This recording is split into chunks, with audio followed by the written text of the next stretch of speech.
Welcome to the Friday Five. I am joined by Julie Royce, CMO of Jumio.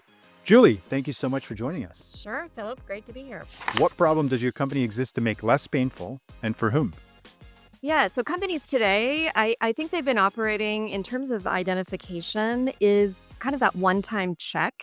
And the problem that we're solving is really throughout the customer life cycle is being able to track those individuals over time and being able to see, are they still trustworthy individuals? Are they have any risk involved? And so being able as an organization to control that identity and be able to work with people that are trustworthy throughout their life cycle. What assumption about your market turned out to be wrong, and what forced you to confront it? That's a great question, Philip. In fact, what we've seen is that when companies can partner in a sense across the risk of all their users, so what we call cross-transaction risk, which is about capturing information when they're in one organization, but let's say they move to another organization, you can actually share that information.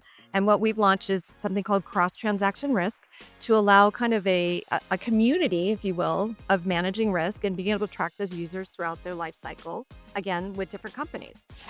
What trade-off do buyers in your category still underestimate?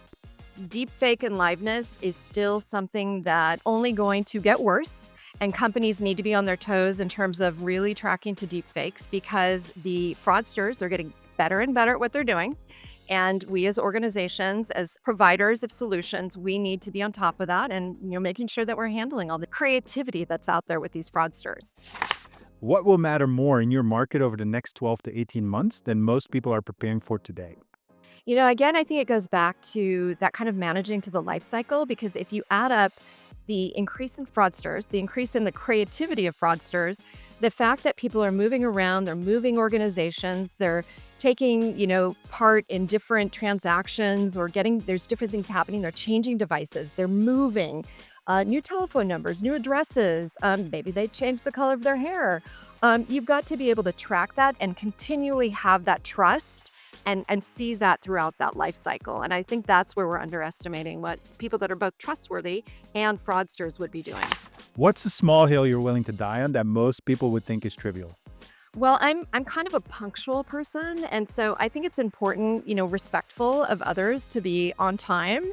And I have to say, Jumio, we're very, very good at that. Even virtually? We are virtually on time. It's unbelievable. We show up on our Google Meets and Zoom right on time. And it's very impressive because then you get the job done quicker. Appreciate it.